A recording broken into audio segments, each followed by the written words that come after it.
বাংলাদেশে জাতীয় সংসদ নির্বাচন কবে হবে? আর সেই নির্বাচন কি আওয়ামী লীগ অংশ নিতে পারবে? ভবিষ্যৎ বাংলাদেশে কোন দিকে যাচ্ছে? এইসব প্রশ্নের উত্তর খুঁজবো আজ।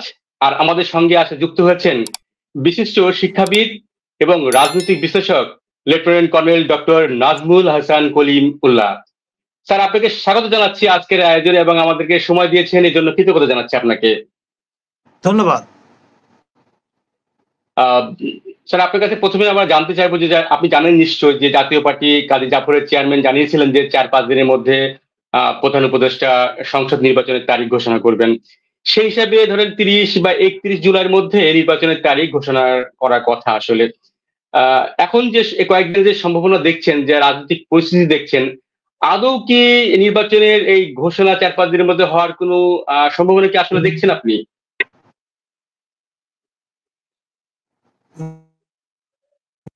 নির্বাচনের তারিখ ঘোষণা হওয়া মানেই নির্বাচন হওয়া নয়, ইতিহাস তাই বলে।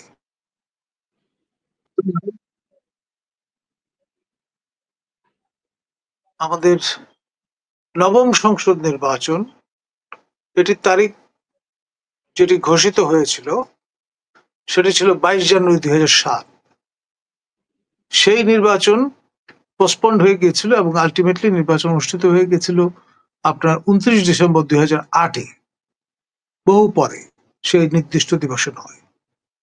এই নিকট ইতিহাসের যে দৃষ্টান্তটি আমি হাজির করলাম সেটি প্রামাণিক, এবং আপনার প্রফেসর ইউনূস যদি তারিখ ঘোষণাও করেন, আমার ধারণা তিনি সেই নির্বাচন দেখে যেতে পারবেন না। নির্বাচন অনুষ্ঠিত হবে অন্য সরকারের অন্য জামানায়। এক। দ্বিতীয়ত, এখন যদি নির্বাচন আয়োজন করা হয় তাহলে আপনার দেশে রক্ত গঙ্গা বইবে।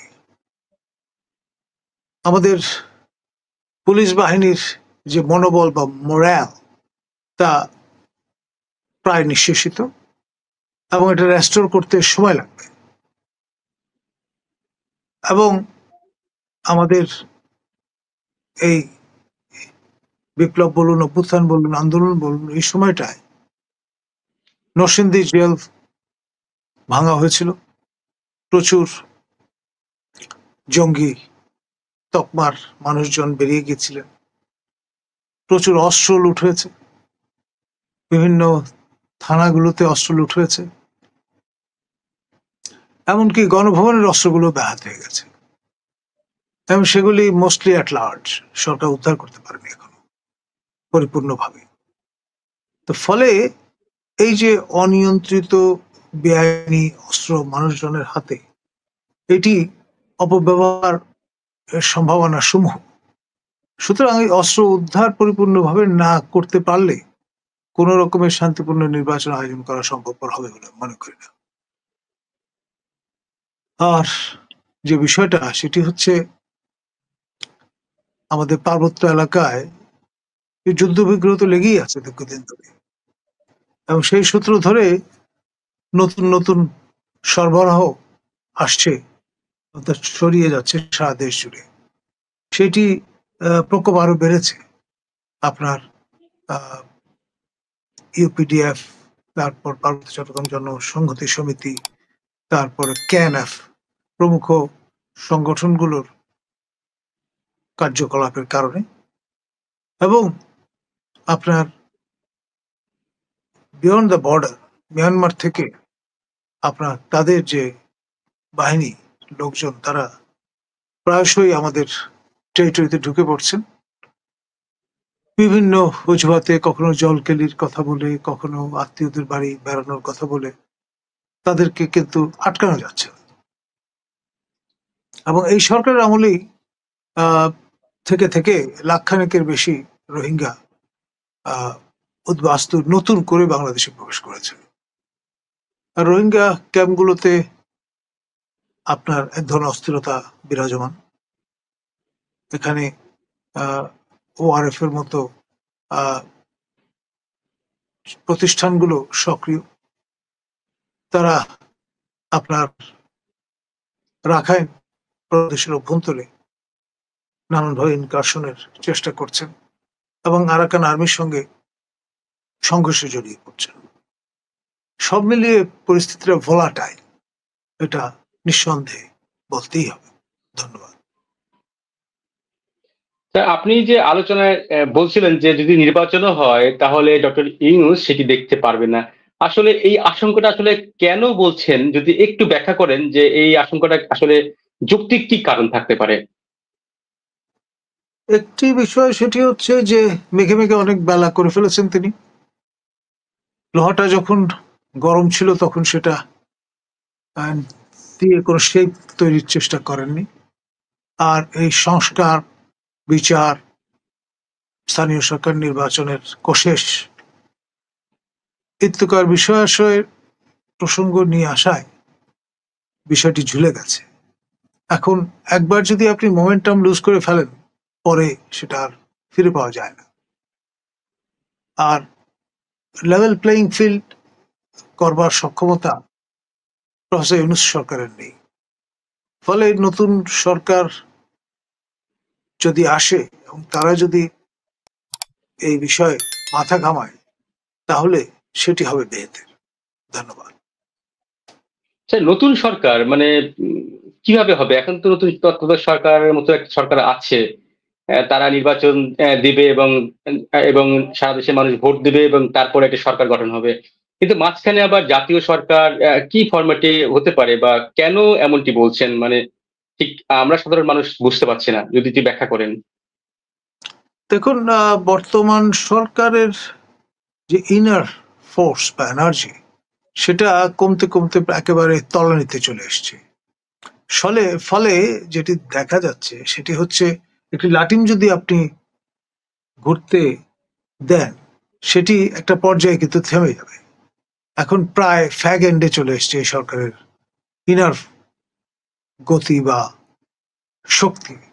তো ফলে এটা খুব বেশি দূর আর টেনে নিয়ে যাওয়া যাবে না। ইতিমধ্যে নানান রকম স্ক্যান্ডাল আমরা দেখতে পাচ্ছি এই সরকারের নেতা এবং কর্মীদের অনেকের মধ্যে। সরকার বলতে আমি শাসক দল বোঝাচ্ছি। আমাদের মাননীয় পরিবেশ উপদেষ্টা সম্প্রতি মুখ ফসকে এনসিপি কে শাসক দল হিসেবে উল্লেখ করেছেন। ফলে এদের যে কার্যকলাপ তা সবাইকে দ্বিধাদ্বন্দ্বের মধ্যে ফেলে দিয়েছে। আহ, আপনার বক্তব্যে কিছুটা আমরা পরিষ্কার হলাম। যদি ধরেন নির্বাচন হয়, জাতীয় সরকার আসে এবং নির্বাচন হয়, আহ, সেই নির্বাচনে কি আওয়ামী লীগের অংশগ্রহণ করার কোনো সম্ভাবনা দেখছেন? আওয়ামী লীগ যদি নির্বাচনে অংশ নিতে না পারে তাহলে সেক্ষেত্রে কি সেই নির্বাচন আন্তর্জাতিকভাবে কোনো গ্রহণযোগ্যতা পাবে? সেক্ষেত্রে কি সংকট হতে পারে? দেখুন, অন্তর্ভুক্তিমূলক নির্বাচন যদি নিশ্চিত করা না যায় তাহলে বড় বড় প্রশ্নবোধক চিহ্ন সহজে উঠবে এবং সেগুলো নিয়ে যে লেজিটিমেসি সংকট দেখা দেবে তার থেকে ভাবনা দেখি না। যদি নির্বাচন meaningfully independent, neutral, free, fair ম্যানারে করতে হয় তাহলে অবশ্যই আপনার ইনক্লুসিভ নির্বাচন আয়োজন করতে হবে। তার অর্থ এই, আওয়ামী লীগ নির্বাচন অংশগ্রহণ করবে যদি হয়? আপনি এত বড় একটা রাজনৈতিক দল, আমাদের নির্বাচক মন্ডলী বা ইলেকটোরেটের কম করে হলে 20%, বেশি করে হলে 40%, এর মাঝামাঝি কোনো একটা জায়গা হতো থাকবে। তো তাদের আপনি বাদ দেবেন কি করে? তারা তো নাগরিক এবং তারা সাবালক, এবং ইউনিভার্সাল অ্যাডাল্ট ফ্র্যাঞ্চাইজের ভিত্তিতে যদি ভোটাধিকার প্রয়োগের ব্যবস্থা করতে হয় তাহলে কোনো অবস্থায় তাদের বাদ দেওয়ার সুযোগ নেই। না, আপনি বলছেন, কিন্তু যদি ধরি আমরা সরকারের সমর্থিত এবং কিস পার্টি বলা হয় যে এনসিপি, তাদের নেতারা তো বলছেন যে আওয়ামী লীগের এখানে জায়গা হবে না। তাদের এই ধরনের বিরোধিতার প্রেক্ষিতে কি আদৌ কি আসলে আওয়ামী লীগকে নিয়ে নির্বাচন হওয়ার কোনো সুযোগ বা সম্ভাবনা গত 11 মাস তো দেখে আসছি আমরা। সেই পরিস্থিতি কি আদৌ হবে? দেশের মানুষ কি আওয়ামী লীগ কি মেনে নিবে? আন্তর্জাতিক সম্প্রদায় এর কাছ থেকে আমরা গণতন্ত্রের সবক নিয়েছি। ব্রিটেন হচ্ছে গণতন্ত্রের সূতিকাগার, এবং সেই দেশের একজন মন্ত্রী শুরুর দিকেই বলেছেন যে নির্বাচন হতে হবে ইনক্লুসিভ। এটার পরবর্তী তাগাদা এসছে জাতিসংঘের ভলকার তুর্কের কাছ থেকে। তিনিও কিন্তু ইনক্লুসিভ নির্বাচনের উপর জোর দিয়েছেন। যদি ইনক্লুসিভ নির্বাচন আয়োজন না করা যায়, তাহলে আপনার যেই দোষে দুষ্ট 14, 18 এবং 24-এর নির্বাচন, একই দোষে দুষ্ট হবে আপনার ত্রয়োদশ সংসদ নির্বাচন। এটা নিঃসন্দেহে বলা যায়। আওয়ামী লীগের প্রসঙ্গ যেহেতু আসলো, আমি একটু যেহেতু আপনি ব্যাপক খোঁজ খবর রাখেন এবং আপনি তো এখন ধরেন সরকারের সমালোচনা করার অন্যতম কণ্ঠস্বর। কারণ আমরা দেখেছি একসময় আওয়ামী লীগের সময়ে অনেক সাংবাদিক বা শিক্ষাবিদ নানান রকম আওয়ামী লীগের পক্ষে কথা বলতেন, তাদেরকে কাউকে গত 11 মাসে দেখা যাচ্ছে না। কিন্তু আপনি সবসময় কথা বলছেন এবং যৌক্তিক কথা বলছেন, সেক্ষেত্রে সরকারের সমালোচনা হয়। এই সাহস করে কথা বলছেন, এই কারণে আপনার কাছ থেকে আসলে আওয়ামী লীগের এই প্রসঙ্গটি একটু জানার চেষ্টা করবো আমরা। কারণ কেউ কেউ বলছেন যে দিল্লিতে শেখ হাসিনার সঙ্গে দলের শীর্ষ নেতৃত্ব বৈঠক করেছেন, আবার কেউ বলছেন যে ঘটনাটি সত্য নয়। আপনার কাছে আসলে কি তথ্য আছে? বৈঠক কি হয়েছে? যদি হয়ে থাকে তাহলে সেখানে কি আলাপ হলো, যদি কিছু আমাদেরকে ধারণা দেন। দেখুন, আমি গত সরকারের সময়ও কিন্তু প্রবল সমালোচক হিসেবে পরিচিতি অর্জন করেছিলাম, এবং আমি বলেছিলাম 2024-এর 7 জানুয়ারি নির্বাচন দিয়ে গঠিত যে সরকার, সেটি টিকবে না। তাই হয়েছে, সময় লেগেছে, তৎক্ষণাৎ হয়নি। তো এখানে যে অবস্থাটা, সেটি আপনি যে আওয়ামী লীগের কথা বলছেন, তারা আপনার ক্ষমতা হারিয়ে মোটামুটি they have come to their senses বলা যেতে পারে। এবং যেটুকু আমি শুনেছি সেটি হচ্ছে, গতকাল ভারতের রাজধানীতে তারা সমবেত হয়েছিলেন, কেন্দ্রীয় নেতৃবৃন্দ এবং যারা ইন এক্সাইল আছেন, তারা মোটামুটি একটা ধারণা দেবার চেষ্টা করেছেন সবাইকে যে অচিরেই তাদের উদ্যোগে একটি প্রবাসী সরকার গঠিত হবে, অর্থাৎ গভর্নমেন্ট ইন এক্সাইল। আমাদের প্রতিবেশী রাষ্ট্র মিয়ানমারে 2টি সরকার আছে এরকম, একটি কেন্দ্রীয় জুন্তা সরকার আর একটি আপনার অং সান সুকির নেতৃত্বাধীন গভর্নমেন্ট ইন এক্সাইল। বাংলাদেশের যাত্রাটাও কিন্তু সেভাবেই শুরু হয়েছিল। আপনার নিশ্চয়ই স্বাধীনতা যুদ্ধের সময় 17ই এপ্রিল যে সরকারটি শপথ গ্রহণ করেছিল, আপনার বঙ্গবন্ধু শেখ মুজিবুর রহমানের নেতৃত্বে, ইন অ্যাবসেন্সিয়া আপনার প্রয়াত রাষ্ট্রপতি যিনি হয়েছিলেন সৈয়দ নজরুল ইসলাম, তার নেতৃত্বে এবং মাননীয় প্রথম প্রধানমন্ত্রী প্রয়াত তাজউদ্দিন আহমেদের নেতৃত্বে সরকারটি গঠিত হয়েছিল। সেই সরকারের পররাষ্ট্র বিষয়ক মন্ত্রীর দায়িত্ব পালন করেছিলেন প্রয়াত রাষ্ট্রপতি, পরবর্তীতে খন্দকার মোশতাক আহমদ। তো সেটি তো ইতিহাসের অংশ। এবং আপনি যেই দেশের শুরুটাই গভর্নমেন্ট ইন এক্সাইল দিয়ে, অর্থাৎ প্রবাসী সরকার দিয়ে, তার অনুসরণে যদি আবারও আপনার প্রবাসী সরকার গঠিত হয়, তাহলে আশ্চর্য হওয়ার কিছু থাকবে না। সেক্ষেত্রে স্যার, এই প্রবাসী সরকার হলে ধরুন 71 সালে যেটা হলো, এখন যদি সেটা হয়, কিভাবে এই কার্যক্রম পরিচালিত হতে পারে? আপনার যদি একটু আমাদেরকে সম্ভাব্য ধারণা দেন। দেখুন, প্রবাসী সরকার কি করেনি, তারা স্ট্যাম্প পর্যন্ত প্রডিউস করেছে। তারপরে আপনার যত রকমের সরকার পরিচালনার জন্য যাবতীয় যা উপকরণাদি দরকার, সবই কিন্তু তারা ইন্ট্রোডিউস করেছিলেন। এবং আপনার মুক্তিবাহিনী এবং মিত্র বাহিনীর যৌথ অভিযান, যেটি সফল হয়েছিল 16ই ডিসেম্বর, তারপর তারা সেই সরকারের সদস্যবৃন্দ ফিরে আসেন ঢাকায় বেরের বেশি। যদি প্রবাসী সরকার হয়, সেক্ষেত্রে তো যারা গণ অভ্যুত্থানের নেতৃত্ব দিয়েছিল, তারা কি মানবে? আর সেক্ষেত্রে কি 71-এর মতো কি আবার একটি যুদ্ধের সংখ্যা কি থেকে যায় না? গৃহযুদ্ধ বলতে পারেন, দ্বিতীয় মুক্তিযুদ্ধ বলতে পারেন, সেরকমের একটি সংঘাত তো অনিবার্য। এটি সকল পক্ষই বলছেন যে যার অবস্থানে থেকে। মাহফুজ আলম আচ্ছা, মহোদয়, আমি যিনি মাননীয় উপদেষ্টা, তিনি তো এর আভাস আগেই দিয়েছেন যে গৃহযুদ্ধ অনিবার্য। তার মানে এই যে 5ই আগস্টের পর যখন বলা হলো যে দ্বিতীয় স্বাধীনতা, তার মানে কি তারই প্রতিধ্বনি আবার হবে দ্বিতীয় মুক্তিযুদ্ধ? আপনি মার্ক্সীয় ভাষায় এটাকে প্রতিবিপ্লব বলতে পারেন, বলশেভিক ওকে। বেনশেভিক রেভলিউশনের মতো, রেভলিউশন কাউন্টার রেভলিউশন। আহ, ভাষাগুলো খটোমটো, এতে কোনো সন্দেহ নেই, হুম, হুম, কিন্তু বাস্তবতা একেবারে উড়িয়ে দেওয়া যায় না। একদম। আচ্ছা, এই শেখ হাসিনার প্রসঙ্গে যদি আরেকটা বিষয় বলি যে শেখ হাসিনা তো প্রায় 1 বছর হলো ভারতে আছেন, দিল্লিতে আছেন যতটুকু জানা যাচ্ছে। আপনিও বললেন যে অন্তর্বর্তী সরকার শেখ হাসিনাকে ফেরতের জন্য ভারতকে তাগাদা দিয়েছে, চিঠি দিয়েছে, কিন্তু ভারত কোনো জবাব দেয়নি, অর্থাৎ পাত্তাই দেয়নি। আবার আওয়ামী লীগের জন্য দৃশ্যত তেমন কোনো কিছু করছে না ভারত, কারণ প্রকাশ্যে আওয়ামী লীগ সংবাদ সম্মেলন করতে চেয়েছিল, সেটিও নাকি ভারত সরকারের ইশারায় বন্ধ হয়ে গেছিল। শেখ হাসিনা কিংবা আওয়ামী লীগের জন্য আদৌ কি ভারত কিছু করবে, নাকি সবকিছু দলই করতে হবে বা দেশের মানুষকে নিয়েই আওয়ামী লীগ সেটি করবে? দেখুন, ভারত 71-এ মিত্রবাহিনী হিসেবে ভূমিকা পালন করেছে এবং ভবিষ্যতে আপনার ভারতীয় যে আনুকূল্য, সেটি অনিবার্য হয়ে দেখা দিতে পারে।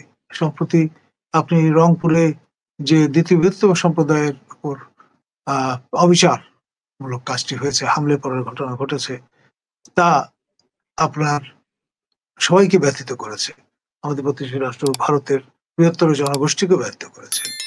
এবং এই প্রিটেক্সট গুলো ব্যবহার করে তারা যদি বাংলাদেশে দ্বিতীয়বারের মতো চতুর্দিক থেকে ঢুকে পড়েন, তাহলে অবাক হওয়ার কিছু থাকবে না। স্যার, আপনি যেহেতু রংপুরের প্রসঙ্গ তুললেন, এই প্রসঙ্গ আর একটা জানার ইচ্ছা থাকলো, কারণ এই স্বাধীন বাংলাদেশে কতটা একজন একদম মানে সাম্প্রদায়িক একটা হিন্দু সম্প্রদায়ের মানুষ কতটা অসহায় হলে আজকে নিশ্চয় দেখেছেন, দুই একটি গণমাধ্যম আহ, একটা ছবি প্রকাশ করেছে, বিবিসি খবর প্রকাশ করেছে যে মানে ভিটে মাটি ছেড়ে মানুষজন চলে যাচ্ছে। যেভাবে 47 সালে দেশ ভাগ হয়েছিল সেই সময় ধর্মের ভিত্তিতে, তখন তো দুই দেশের মানুষ আহ, পরিবর্তন হয়েছে। আবার 71 সালে মুক্তিযুদ্ধের সময়ে পাকিস্তানি হানাদার বাহিনীদের অত্যাচারে দেশ থেকে চলে যেতে হয়েছিল হিন্দুদেরকে। 2025 সালে এসে যখন নতুন বাংলাদেশ গড়ার কথা বলছে অভ্যুত্থানকারী, তারা আবার একইভাবে এই দেশের মানুষ এই শুধুমাত্র ধর্মের পরিচয়ে তাদেরকে সমস্ত মালপত্র নিয়ে দেশান্তরী হতে হচ্ছে, দেশ ছেড়ে অন্য দেশে যাচ্ছে না, কিন্তু এক জায়গা থেকে জন্মভিটা থেকে চলে যেতে হচ্ছে। এটি আসলে স্যার আপনি কিভাবে দেখেন? আসলে এই বাংলাদেশ আদৌ কি সবার হতে পেরেছে? দেখুন, এটা খুব দুর্ভাগ্যজনক। যারা সান অফ দ্য সয়েল, তারা কতটা নিপীড়িত হলে নিজ জন্মভূমি পরিত্যাগ করার কথা চিন্তা করে। দেয়ালে পিঠ থেকে গেলেই মানুষ সাধারণত এরকম করে থাকে। সম্ভ্রম, জানমালের নিরাপত্তা এবং আপনার জীবন বাঁচানোর তাগিদে তাদেরকে এই অবস্থায় দেশান্তরের কথা চিন্তা করতে হচ্ছে, এবং এটি আমাদের জন্য লজ্জার। এই লজ্জা আমরা রাখবো কোথায়? স্যার, এখন আপনি অনেকক্ষণ সময় দিয়েছেন, আপনাকে শেষ প্রশ্ন করে শেষ করতে চাই যে শেখ হাসিনা আদৌ কি দেশে ফিরবেন? সেটি আসলে কখন কিভাবে হতে পারে?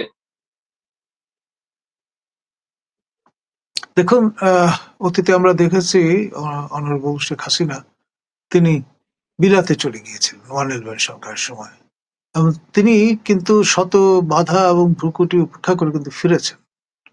এবং তার এই দৃঢ়তা, ফিরে আসাটা, এইটি 111 রেজিমের জন্য ছিল রীতিমতো একটা বড় ঝঞ্ঝা। এবং একই সঙ্গে অপর নেত্রী, সাবেক মাননীয় প্রধানমন্ত্রী খালেদা জিয়া, তিনিও কিন্তু স্টাবর্ন অবস্থান নিয়েছিলেন, কোন অবস্থায় তিনি দেশের বাইরে যাবেন না। এবং তাদের এই যে বিচক্ষণতা এবং এই যে স্ট্যান্ড, সেটি আমাদের গণতান্ত্রিক সরকার উপহার দিয়েছিল। তা না হলে সেই 111-এর ভূত এখন পর্যন্ত সিন্দাবাদের দত্তের মতো আমাদের কাঁধে চেপে থাকত। ধন্যবাদ। জি, অনেক ধন্যবাদ স্যার, আমাদেরকে সময় দিয়ে এত বিশ্লেষণ দিলেন।